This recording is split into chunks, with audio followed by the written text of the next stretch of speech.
Tudo bom, pessoal? Boa noite, tudo bem? Estamos aqui para dar continuidade ao nosso curso, temos que falar mais um pouco de processo do trabalho, né?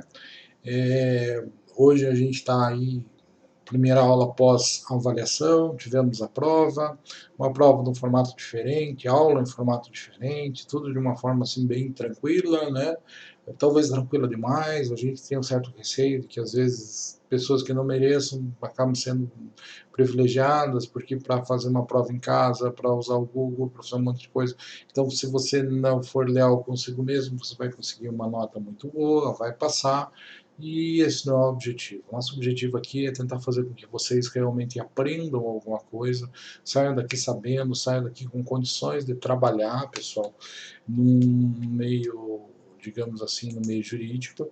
E isso é uma coisa interessante. A gente precisa que isso aconteça, pessoal, para que funcione, para que vocês tenham um ganho, alguma coisa seja agregada na vida de vocês por meio desse tempo que vocês estão passando aqui. Mas dando sequência, então, a gente falou do processo como um todo, falou dos instrumentos isolados, falamos da petição inicial, tratamos de como o processo se desenvolve, falamos da audiência, da importância da conciliação, e se eventualmente essa conciliação não acontece, o réu vai ter que se defender. Tá? E é esse o tema que nós vamos abordar hoje. Tá? Então, a gente começa hoje, pessoal, falando do quê? Falando da resposta do réu. Tá? Então, resposta do réu, pessoal, é um termo técnico. Tá? Resposta do réu, quando você fala em resposta do réu, é a atitude que o réu, devidamente citado, né, considerando que citação também é um termo técnico, citação é a notícia da existência do processo enviada ao réu de forma assim documentada, de forma clara, é uma via de duas mãos, leva a notícia e traz a comprovação de que a notícia foi entregue. Então, o réu devidamente citado, aquilo que ele faz na sequência da citação é o que nós chamamos de resposta do réu.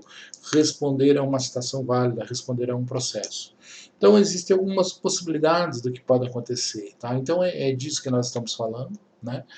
E existem formas de respostas. Então, o mais normal, pessoal, é aquilo que a gente vai passar mais tempo falando hoje, é com respeito à contestação. Então, a contestação, teoricamente, é a peça onde está concentrada as argumentações do réu, as argumentações daquela pessoa que tem um processo contra si. Tá? Assim como nós dizemos que as argumentações do autor estão concentradas na petição inicial, onde inicia seu processo, da mesma forma eu tenho a concentração dos argumentos do réu na contestação. Esta contestação pode conter tanto defesa de ordem processual quanto defesa de ordem material. O que eu chamo de defesa de ordem processual? É quando o sujeito vai atacar ao processo, vai atacar a forma que foi feita. Então, dizer que eu estou utilizando de uma defesa processual, basicamente eu estou atacando as condições da ação, os pressupostos processuais de constituição ou de desenvolvimento válido do processo. Tá? Então, atacar processo é isso, é dizer o processo está errado, desse jeito eu não sou obrigado a responder esse processo. Você não tem direito a entrar com a ação desta forma. Não sou eu a pessoa correta. Falta um elemento imprescindível para que essa ação possa ser proposta. Basicamente, isso é a defesa do processo. Você nem chega a discutir o mérito. Não quero nem saber se eu devo ou não devo para você. Só que este processo está errado. Esse processo não cabe a mim responder a ele. Tá? Então, este é um elemento da defesa. O outro elemento da defesa é a defesa material. Quando nós falamos de defesa material, a gente fala do mérito da causa, a gente fala da matéria, do direito substantivo, né? Enquanto o direito processual é chamado de direito adjetivo, né? O direito substantivo, o direito material, é aquele direito que você tem ele propriamente dito, o direito material propriamente. Tá? Então, quando a gente fala de direito material, a gente vai atacar o quê? As causas do pedido, tá? Os fatos, ou aquela lei que fundamenta, vamos dar uma interpretação, vamos demonstrar que aquilo que o sujeito está pedindo não é exatamente o que ele tem direito. Então eu vou atacar na minha contestação, quando eu falo do mérito, as causas que levaram o autor a fazer o pedido, sejam elas fáticas ou jurídicas. Tá? O que mais? Posso, neste momento de resposta do réu, fazer uma reconvenção, que a gente vê mais a fundo, mas a reconvenção é quando o réu acha que ele tem direito de formular pedidos contra o autor e assim o faz. Tá? Então, reconvenção. E a exceção, que é aquela situação de algumas defesas processuais que não estão dentro do corpo da contestação. Isso aqui é uma coisa que no processo civil já não existe mais, estas defesas processuais que no processo do trabalho têm que ser tratadas em peça apartada, uma peça que nós chamamos de exceção, no processo do trabalho se dá dessa forma, em peça apartada, no mesmo prazo de resposta, se eu quiser alegar. Impedimento do juiz, quer dizer, aquele juiz não pode atuar nesse processo porque é parente da parte, porque foi advogado, passou no concurso e agora está julgando o processo, então ele é impedido. Tá? Ou ele é suspeito porque ele tem uma amizade, ele tem um apreço com uma parte, ou as questões ainda de incompetência relativa, que é aquela que se dá em função do valor ou do local.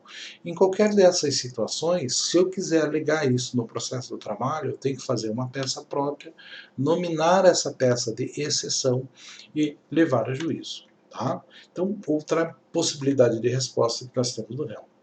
Bom, vejam aqui, pessoal, não são muitas, são simples, são objetivas, são bastante claras, né? E temos muita utilidade em fazer isso, tá? Então a gente tem que fazer isso e, digamos assim, que o trabalho da contestação trabalhista é um trabalho bem meticuloso, é um trabalho bem complexo, porque qualquer o que passe você acaba perdendo alguma coisa, tá? Então ele é um trabalho bem detalhoso, tá? Modéstia à parte, é o que eu mais fiz até hoje em processos, de um modo geral, porque eu atuei muito na área trabalhista e sempre como advogado do réu. Então, sempre atuei fazendo contestação trabalhista. Já fiz, não tenho ideia de quantas eu já fiz na minha vida, tá? Então, é uma coisa assim que, não sei nem se é que eu gosto, eu caí a fazer isso porque é uma peculiaridade que a vida trouxe para mim. Eu acabei caindo nessa área e tendo várias funções, vários trabalhos relacionados a isso, ok? Prazo, pessoal. O prazo para apresentação da contestação trabalhista é bem interessante. Enquanto a gente vai pegar no processo civil e vai dizer que o prazo é 15 dias, nós vamos dizer que o prazo da contestação trabalhista é de 20 minutos, pessoal. Isso é estranho, né? Por que 20 minutos? Porque a contestação trabalhista, ela não tem um prazo em dias, não tem um prazo. A gente sabe que ela vai ter que ser apresentada em audiência. Então, o que acontece? O sujeito se prepara para a audiência e vai com a contestação pronta e chega na hora, está aqui minha contestação. Hoje, no processo eletrônico, antes de ir para a audiência, ele protocola a audiência lá no PJI, ele já junta a sua contestação e está lá feita. Ou então chega no momento da audiência, tentou fazer o acordo, não deu certo, sua defesa. Daí ele tem 20 minutos para ditar a sua defesa para o escrivão da audiência. Normalmente não se usa os 20 minutos, você usa o que? Você deixa preparada a defesa no processo. É mais fácil para o advogado, extremamente mais fácil, e ele consegue fazer uma defesa mais abrangente. Tá? Mas eventualmente isso acontece. A gente tem que verificar, pessoal, que quando o código diz no 847 que o prazo para o réu apresentar contestação é 20 minutos, é porque ele considera que a audiência, via de regra, segue aquela ideia da audiência una. Então, o processo trabalhista fala em audiência una. Tá? A ideia principal, o fundamento da CLT sempre foi que o processo trabalhista fosse o mais célere possível, o mais informal possível, o mais oral possível, e que a audiência fosse sempre uma só. E dá a possibilidade no procedimento ordinário de que essa audiência seja cindida. Tá? E então tem juízes que fazem isso por regra, uma audiência de conciliação e uma audiência de instrução. Alguns lugares não, alguns lugares o juiz faz uma audiência só. E quando é feito isso, não tem como a gente saber, porque não está na lei dizendo. Existe o que no procedimento ordinário pode ser cindido e no procedimento sumário não pode de forma alguma ser cindido, tem que ser uma só. Então, se é procedimento sumário, eu sei que minha contestação tem que ser apresentada na audiência, protocolo ela antes via pro júri. Então, né? Agora, quando é procedimento ordinário, o que eu tenho que fazer? Eu tenho que verificar o procedimento da vara onde eu vou. Tá? Então, aqui em Ponta Grossa eu sei. Tinha época que a terceira vara era de um jeito, a segunda e a primeira eram de outro. Por quê? Porque o entendimento do magistrado se dava de forma diferente. Então, verificar como é que é isso. Verificar se lá tem uma audiência ou tem duas. E se você tem duas, eu tenho que apresentar na primeira ou na segunda a contestação. Tá? Se eu não faço isso, preclui o meu direito, eu perco a oportunidade de apresentar a contestação ou tenho que chegar na audiência e fazer oralmente. Eu tenho 20 minutos para fazer isso. Eu já me deparei com essa situação, tá? Eu já tive que fazer contestações orais por conta de cliente que tinha perdido citação, descobri o negócio na última hora que eu fui para a audiência com a clara e com a coragem, tá? Então já passei por essa situação algumas vezes e é uma coisa extremamente complexa, tá? Mas se perguntarem para vocês qual é o prazo da resposta do réu, é 20 minutos. Por quê? Porque ela deve ser apresentada em audiência. Tá? Princípios da contestação trabalhista. Aqui a gente tem dois princípios interessantíssimos, em que, inclusive, eu menciono quando estou dando aula de processo civil. Por quê? Porque, apesar de eles serem princípios da contestação trabalhista, eles são úteis em qualquer processo. Tá? É muito importante, é muito pertinente esses dois princípios. Primeiro, da concentração e da eventualidade. Quando eu vou fazer uma defesa, pessoal, eu posso ter uma defesa genérica. Por exemplo, uma pessoa reclama que trabalhou para mim. Eu digo assim, não, você não trabalhava para mim, você trabalhava para minha mãe. Eu ia lá de vez em quando. O que é isso? É uma defesa genérica. Uma vez acatada esta defesa, todos os pedidos que ela fez vão consequentemente serem desconsiderados, porque se ela não trabalhava para mim, eu não devo nada para ela. Mas a gente tem que levar em consideração que no direito do trabalho tem uma coisa, por exemplo, assim como a ideia do grupo econômico, e que eu e a minha mãe, de repente, para o entendimento da lei, podemos configurar um grupo econômico, porque nós ajudamos a pagar as contas, né? Nós vivíamos meio junto, a gente tem alguma coisa, então por mais que eu estivesse lá não a tempo integral, eu ajudava a minha mãe, e mais do que isso, eu mandava a mulher fazer alguma coisa que eu queria. O magistrado pode ter que existir habitualidade, subordinação, remuneração, e que eu estava do lado do empregador nesse grupo e pode entender que eu sou responsável pelo contrato. Então, pessoal, neste caso, nessa possibilidade, o que eu tenho que fazer? Como que é a defesa correta que eu devo apresentar? Eu devo dizer assim, olha, quem contratou ela não fui eu, foi minha mãe. Quem tinha o poder de gestão, quem era gerente, quem era o chefe dela, quem registrou a carteira de trabalho dela foi minha mãe. Então eu sou parte legítima. A parte legítima é a minha mãe. Eu não posso ser condenado a nada nesse processo. Mas, caso Vossa Excelência não entenda dessa forma, né, eu tenho que. Existe inclusive um palavrão em latim que chama-se ad argumentandum tanto, né, ou caso Vossa Excelência não entenda dessa forma, eu tenho que dizer assim: ela não trabalhava para mim, mas ad argumentando um tanto, caso Vossa Excelência entenda de uma forma diferente, eu via que ela trabalhava de tal hora a tal hora, que minha mãe pagava certinho, que essa hora extra é mentira.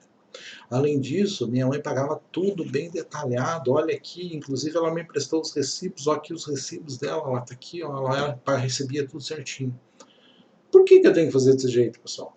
Porque eu tenho que concentrar todos os meus argumentos na contestação, porque eventualmente uma defesa genérica não é aceita e eu vou sucumbir em tudo que não foi contestado.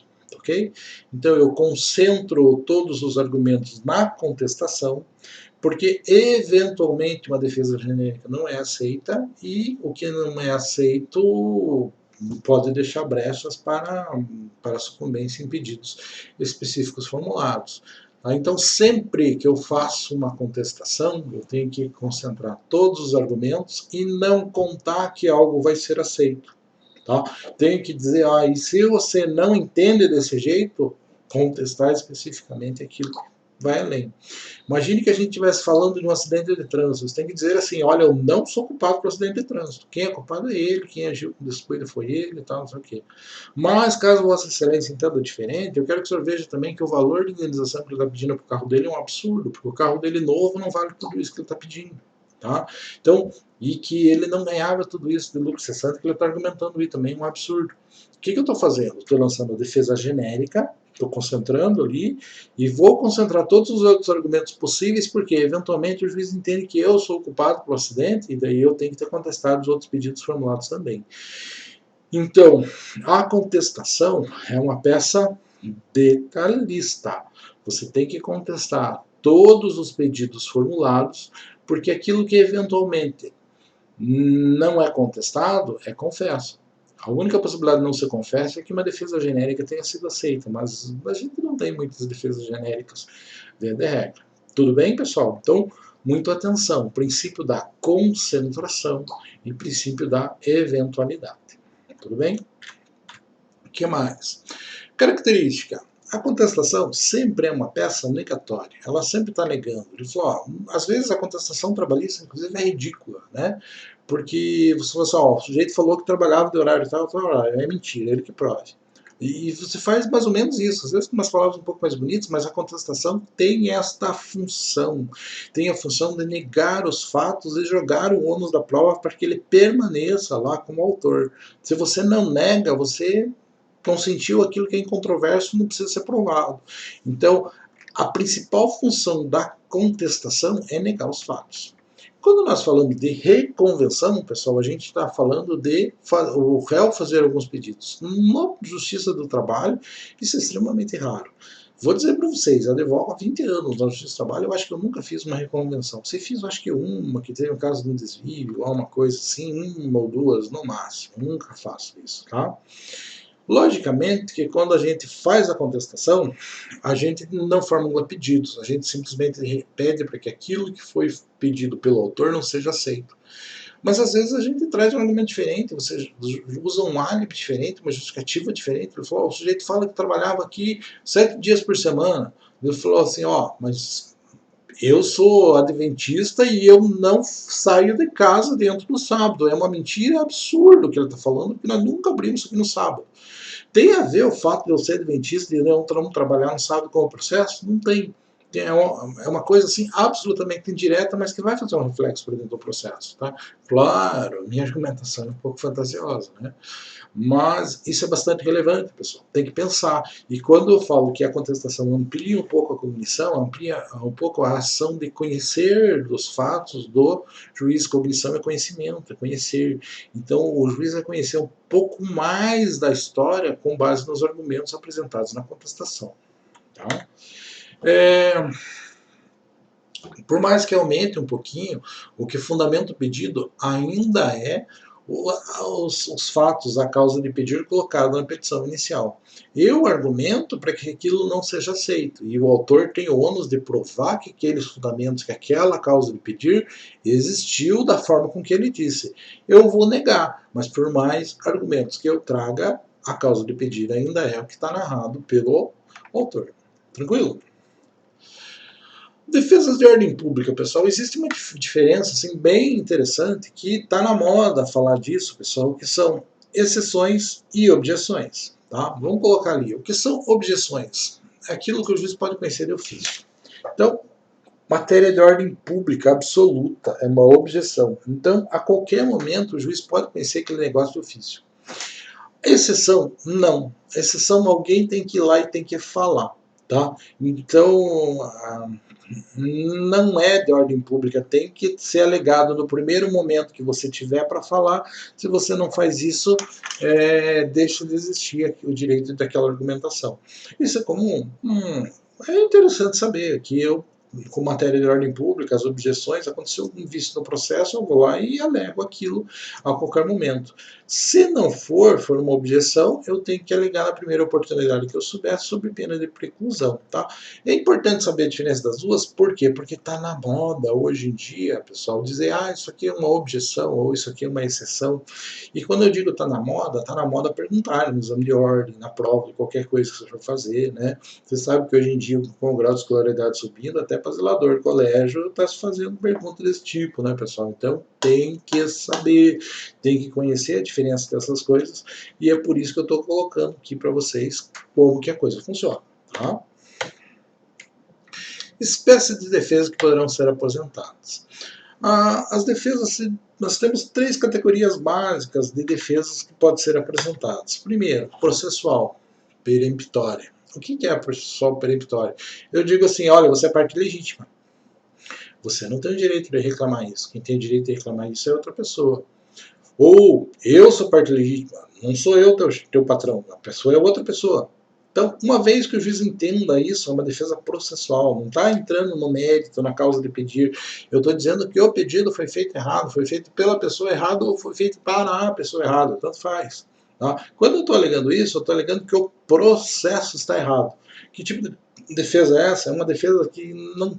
A argumentação é essa, que não tem como ser consertado. Se ele é parte legítima, ele não vai ficar legítimo nunca. Tá? Então isso é peremptória. Não tem conserto. Esse é o primeiro tipo de defesa.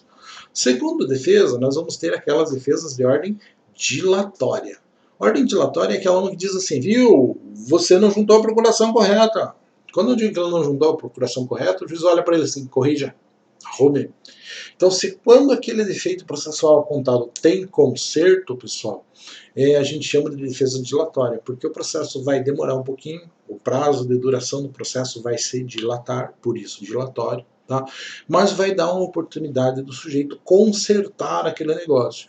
Então, nós vamos falar de defesa processual dilatória. Então, nós temos defesa peremptória, que acaba com o processo ser reconhecida, e dilatória, que simplesmente vai dar a oportunidade para que o autor corrige o processo e daí na sequência ele continua andando regularmente. Tá? Após isso, nós temos as defesas substanciais ou as defesas de mérito, que são aqueles argumentos que vão atacar a causa de pedir. Vão dizer, você pediu isso e você não tem direito por conta disso ou por conta daquilo. Tudo bem?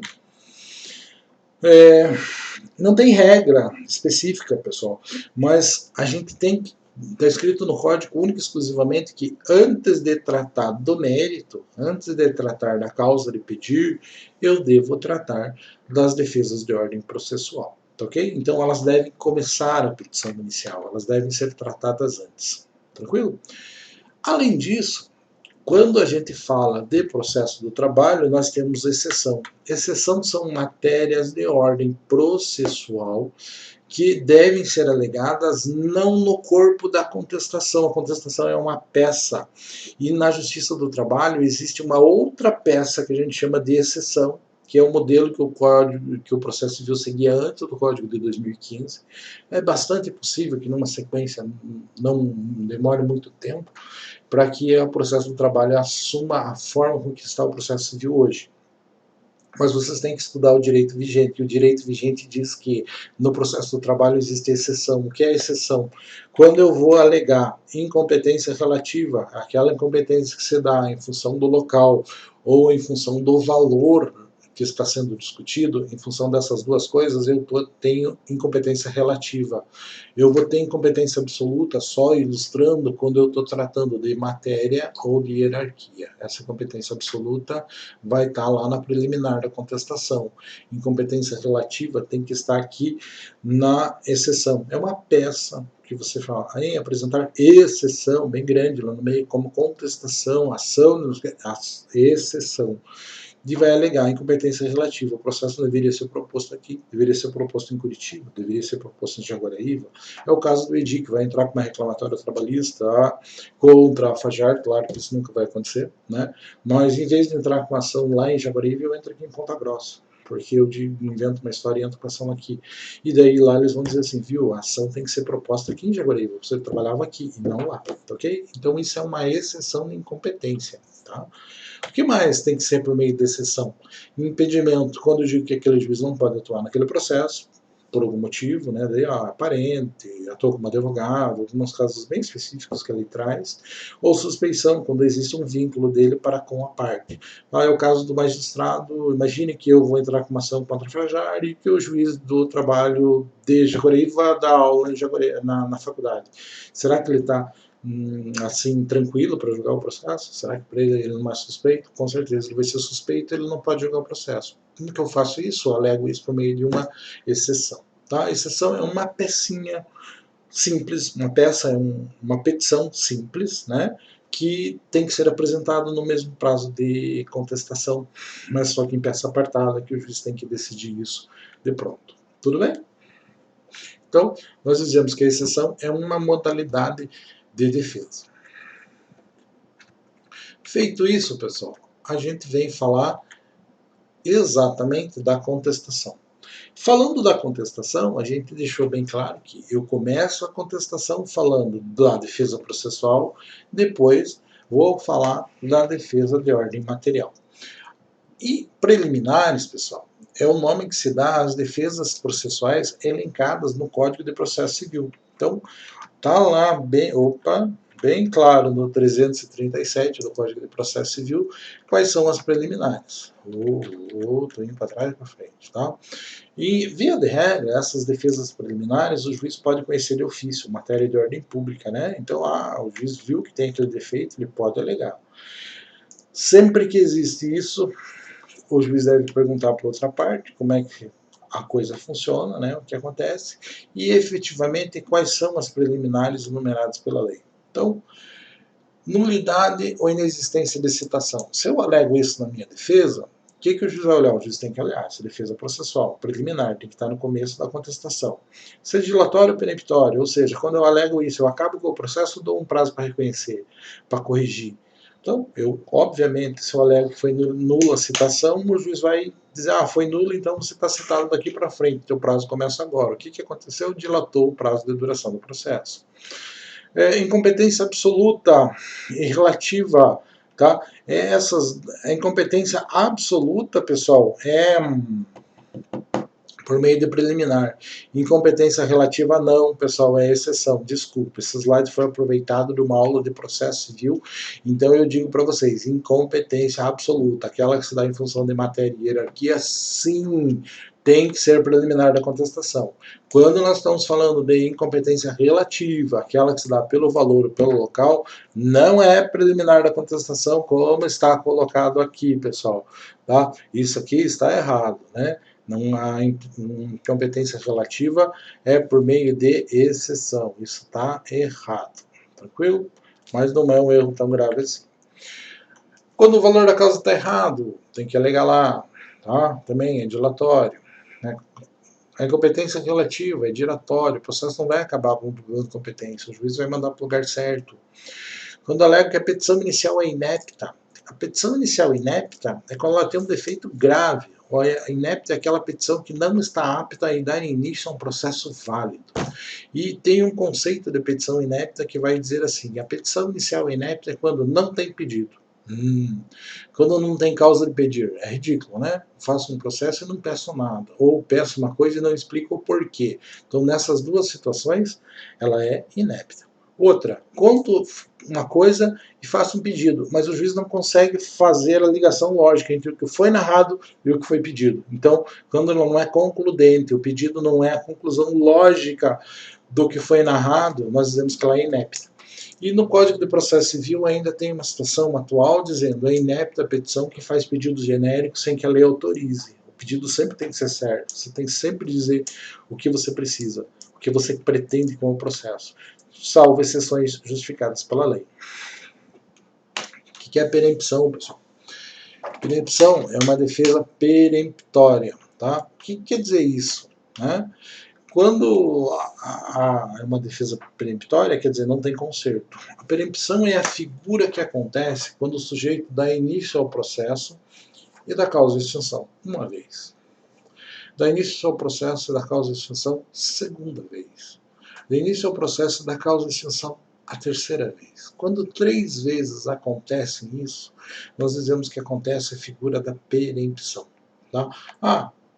Da causa de extinção do processo em julgamento do mérito é não ir na audiência, por exemplo. Né? Se isso acontecer 3 vezes, ela não pode propor a quarta. Na quarta vez, o réu vai poder dizer assim, viu, esse processo é perempto, não pode mais entrar com o processo porque ele deu causa de extinção 3 vezes, tá ok? Isso é perempção.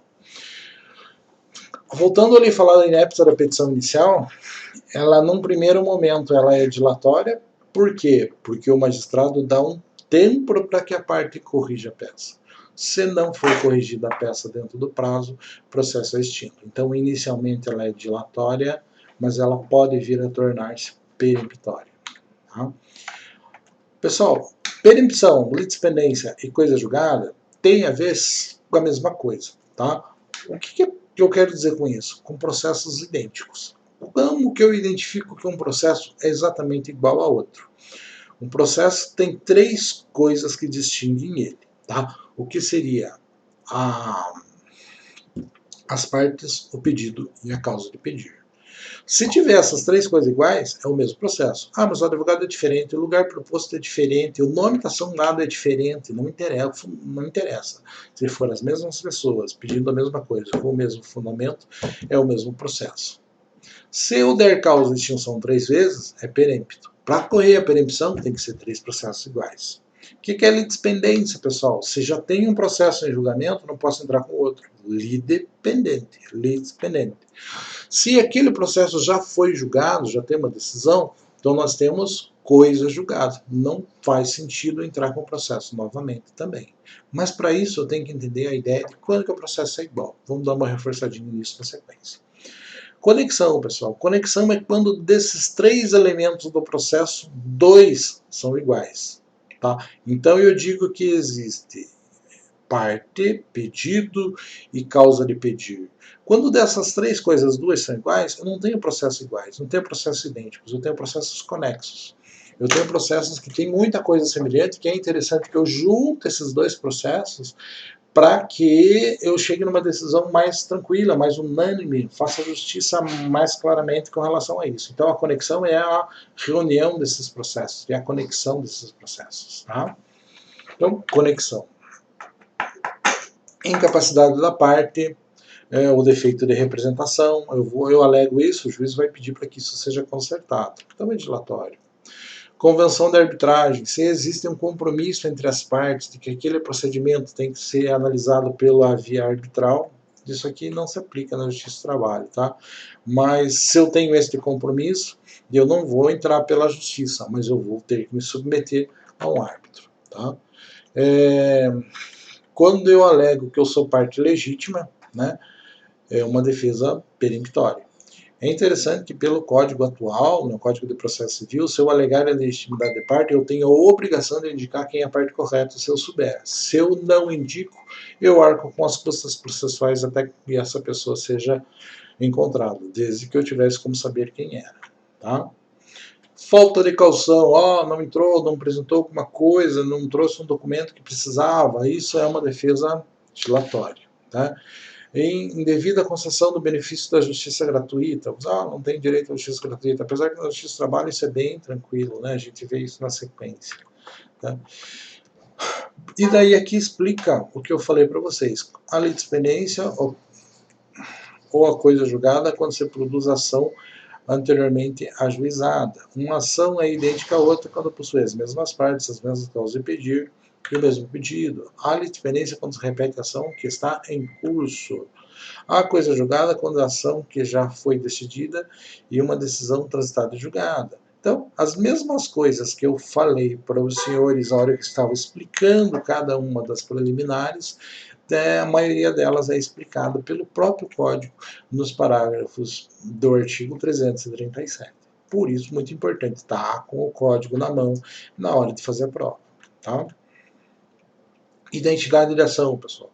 Aqui eu vou colocar a mesma coisa que eu falei para vocês. Vejam lá, o que é isso? Tá? Identidade de ação. Compõe uma demanda e as diferencia. 3 partes. Aqui não estava no parágrafo. A parte, causa de pedido e pedido. Então, se for igual isso, não interessa quem é o advogado, não interessa onde foi proposta a ação, não interessa o nome que foi dado, pode ser uma ação de indenização, uma ação ordinária, uma ação de cobrança. Tá? Se o fundamento é o mesmo, é a mesma ação. Se tem os 3 elementos são repetidos, é a mesma demanda, pessoal. Se tem dos 3 elementos 2 repetidos, é uma demanda conexa. Tá? Eu tenho a mesma causa de pedido e o mesmo pedido, mas diversas pessoas estão discutindo a mesma coisa. É o caso de um plano de assinatura básica contra a Brasil Telecom, por exemplo. São pessoas diferentes, mas com o mesmo problema e com o mesmo pedido. Então é justo que eu conecte essas ações, né, e julgue tudo de uma vez só. Então isso é conexão. Tranquilo? Defesas que podem ser apresentadas depois da contestação. Nós vimos a regra geral que a contestação concentra todos os argumentos que devem ser utilizados para a defesa. Tá? No entanto, tem coisa que pode ser falada depois. O que seria isso? O 342 apresenta 342 do processo civil que se aplica ao processo do trabalho, vai justificar isso. Quando é questão relativa a direito superveniente, ou seja, direito que veio depois. Eu entrei com a ação, continuei trabalhando, daí sofri um acidente. Pum, tá. Eu vou adquirir uma estabilidade em função de um acidente posterior à propositura da demanda. Tá? Que o juiz pode conhecer de ofício. Então, aquelas coisas que o juiz pode conhecer sozinho, pessoal, eu posso alegar em qualquer momento. Tá? Beleza. Tá? As objeções. Aquela que a lei expressamente autoriza, se a lei diz que pode ser discutida a qualquer tempo, eu posso ajuizar a qualquer tempo. Então são só essas 3 exceções, pessoal. O resto tem que estar concentrado aonde? Na contestação. Ou na petição inicial, se eu for o autor da demanda. Eu não posso mudar as regras do jogo. O processo tem uma função bem clara, pessoal. As regras de processo têm que tornar a lide previsível. Né? Porque eu vejo quais são os argumentos, quais são os direitos que eu tenho, e com base nisso eu consigo prever qual é a situação que eu vou encontrar. Então, isso é a questão de previsão do resultado, porque eu sei o procedimento, e sabendo o procedimento eu sei o que tem que ser provado. Eu analiso as possibilidades da minha produção de prova e eu sei se eu consigo ganhar ou não. Tá? Aqui a gente já muda um pouquinho de assunto, reconvenção. Reconvenção não é defesa, pessoal. Reconvenção é o réu fazendo pedido, tá? O único caso que eu lembro de ter feito reconvenção, assim, bem, é o caso de um funcionário que tinha furtado algumas coisas dentro da empresa. E daí a empresa, a gente orienta, faz boletim de ocorrência, dá dispensa por justa causa, pede tudo certinho, tal, coloca lá bem. Para quê? Para poder ter fundamento de poder manter uma justa causa. Se você pega o cara roubando e daí dá uma justa causa e não leva adiante, por que você não fez? Você perdoou ele. Se você perdoou, você não poderia ter emitido ele por justa causa. Então, é só um exemplo. Tá? Imagina essa situação. O sujeito entrou com uma reclamatória trabalhista, ele tinha sido despedido por furto, né? E a gente tinha pedido a instauração de processo criminal contra ele. O sujeito entra com a ação, eu entrei com uma reconvenção pedindo para cobrar dele aquilo que foi constatado que ele furtou dentro da empresa. Então, exemplo simples. Não é defesa. Eu tive que fazer a contestação e argumentar contra todos os pedidos formulados por ele, que eram de natureza trabalhista, que se fundamentavam no direito trabalhista, nas normas da CLT. Mas, né, além disso, eu fiz também uma reconvenção buscando aquele pedido, aquela ideia de ressarcimento que meu cliente tinha com relação ao furto que ele tinha realizado dentro da empresa. Tranquilo? É um exemplo bem simples, tá? Ela não é a mesma causa de pedir, mas ela tem que ser conexa, né? Dos 3 elementos que identificam a ação, pedido, causa e partes, tem que estar lá diante. Então, é conexo, então eu posso pedir. Tá? Ele furtou em função da relação de trabalho, então a relação do trabalho é a causa básica ali, o furto, né? E daí a identidade entre partes, o pedir de eu mesmo, que é o pedido de indenização, tal. Então, bem tranquilo de identificar essa reconvenção. O que justifica ao fazer a reconvenção? Que aquilo que poderia ser objeto de 2, 3 processos, eu coloco tudo dentro de um só, e daí eu tenho economia processual e uma maior eficiência do processo. Tá? Tudo vai ser resolvido apenas de uma vez só, por meio de uma sentença. Natureza jurídica da reconvenção. Ela é uma nova ação, tá? Não forma um novo processo, o processo é o mesmo, já existe, e a única coisa é que ele vai tratar de mais de um pedido de uma vez só. Tá? E o juiz pode indeferi-la de plano, né? E não será proferido sentença. Se ele não aceitar, não vai ser sentença, vai ser uma decisão interlocutória. Tá? Mas isso não é muito relevante para vocês têm que estar dominando o processo e recurso lá no processo civil para entender essa situação. Independência da reconvenção, tá? Quando eu faço a contestação, é uma coisa. Quando eu faço reconvenção, eu fiz um pedido contra o autor. Ela é totalmente independente, tá? De modo que, se o autor desiste da petição inicial, pede, não quero mais, né? O juiz não vai desistir automaticamente da reconvenção. A reconvenção continua. Então, ela é uma ação própria, autônoma e independente. A reconvenção não acaba porque o sujeito desistiu da petição inicial. Características dela, né? É própria do processo, não cabe em processo de execução, tem que ser processo de conhecimento, lógico, né? É o mesmo prazo da contestação, peça única no processo civil. Aqui não é assim, pessoal, desculpe, a nossa não é peça única, a nossa é uma peça apartada. Tá? Peculiaridades, deve haver conexão, tem que ter competência do juiz para julgar os dois processos, tem que ter compatibilidade de procedimentos, né? Então, não posso pedir, por exemplo, uma ação que tem um procedimento especial e fazer uma reconvenção, porque não cabe, né? Aquela coisa não funciona. Eu estou com um processo em fase de execução, posso entrar com uma reconvenção? Não posso. Por quê? Porque a reconvenção só cabe no processo de conhecimento, lá no começo. Então, tem que haver conexão, competência, compatibilidade de procedimentos. Legitimidade extraordinária. Imagine que o sindicato está entrando com uma ação e ele pode entrar com reconvenção? Sim, pode. Tá? Ele pode entrar com reconvenção com relação a isso. Tá? Obviamente, aumenta a causa de pedir, aumenta o aspecto o subjetivo da demanda, né? Podem trazer mais pessoas para dentro do processo. É um caso, por exemplo, de eu alegar a responsabilidade de uma seguradora e a seguradora inventa um pedido de reconvenção. Então, tudo pode mudar. Existem ações onde é natural que seja formulado pedido pelo réu sem que a gente precise falar em reconvenção, seria o caso de ações possessórias. Pode vir ser discutida ação possessória dentro de ações trabalhistas, quando o empregador dá concessão de utilização de parte do imóvel, alguma coisa assim. Então, se eu tiver um pedido de natureza possessória, eu não preciso falar em reconvenção. Se houver isso, pessoal, necessariamente vai ter que ter prazo para que o autor responda pela reconvenção. Pode ser sucessiva? No processo civil pode. Na Justiça do Trabalho, teoricamente, também poderia, mas eu nunca vi um caso prático. Tudo bem? Como é que funciona isso, pessoal? Né? Eu até tirei aqui, porque simplesmente o magistrado pede para que a parte se manifeste com relação a isso. Então não existe nada de especial com relação ao procedimento. Que é revelia, pessoal? Vejam, a gente fala de resposta do réu. Revelia é uma forma de resposta do réu. Qual a resposta do réu seria revelia? Aquela resposta de não fazer nada. Então, quem é revel? Revel é o réu devidamente citado que não apresenta a resposta. Tá? Então, o réu tem o ônus de se defender. Se ele não se defende e opta por ficar no silêncio, a gente diz que existe a revelia. Tá? Então, o réu citado que não apresenta contestação, a gente chama ele de réu revel. Tá? Ele permanece inerte, ele não toma nenhuma atitude com relação ao processo. Então, nesta situação, nós dizemos que ocorreu a revelia. Tem uma variação que a gente chama de revelia e contumácia. O que é isso? Contumácia é um gênero e revelia é uma espécie. Então, a parte que não faz o que deveria fazer no processo é contumácia. Revel é apenas o réu devidamente citado que não apresenta defesa. Então, quando eu tinha que pagar um negócio e não paguei, eu fiz contumácia. Quando o autor tem que ir lá entregar um negócio e não entrega, ele é contumácia. Ele deixa de fazer uma coisa que ele deveria fazer.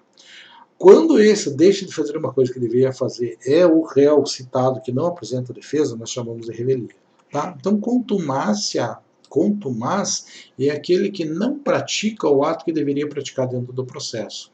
E revel é o ato do réu devidamente citado que não apresenta resposta. Tudo bem? O que é mais importante quando a gente fala de revelia é, primeiro, saber que revelia é o réu devidamente citado que não apresenta resposta. E nós vamos ver que ela tem efeitos. Primeiro, os fatos alegados presumem ser verdadeiros. Então, se o sujeito vem e ele é revel, toda aquela história, todos os fatos que fundamentam o pedido, considera ser verdade. O direito? Direito não. Direito o juiz conhece, o juiz vai apreciar.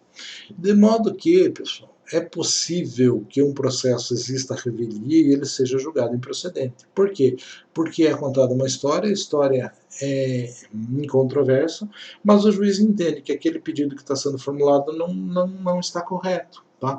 Então, os fatos, quando ocorre a revelia, são considerados verdadeiros. Tá? Mas os direitos não, o juiz continua a julgar o processo, ainda existe a necessidade. Quando existe a revelia, não existe necessidade de produzir prova no processo, porque os fatos a gente sabe como que aconteceu. E esse aconteceu é exatamente da forma com que o autor narrou na petição inicial. Isso faz com que 99% dos casos em que ocorre a revelia, o processo seja julgado procedente. Mas pode ser que não. Pode ser que o direito seja entendido de uma forma diferente pelo magistrado. Tá? Quando que eu não vou aplicar o efeito? Tem mais de um réu? Claro, não posso condenar um porque o outro faltou. O litígio versus o direito indisponível, uma ação de alimentos, tem como ser revel e perder o direito? Não tem. Tem que ter um documento fundamental para a petição inicial, não tem. É revel, perde? Não. Por exemplo, de casamento, só se prova o casamento por meio de certidão de casamento, não tem nem como o sujeito confessar que casou. Então, estou discutindo e aquele documento imprescindível não está junto, não tem um RV que vai sanar esse vício, tá?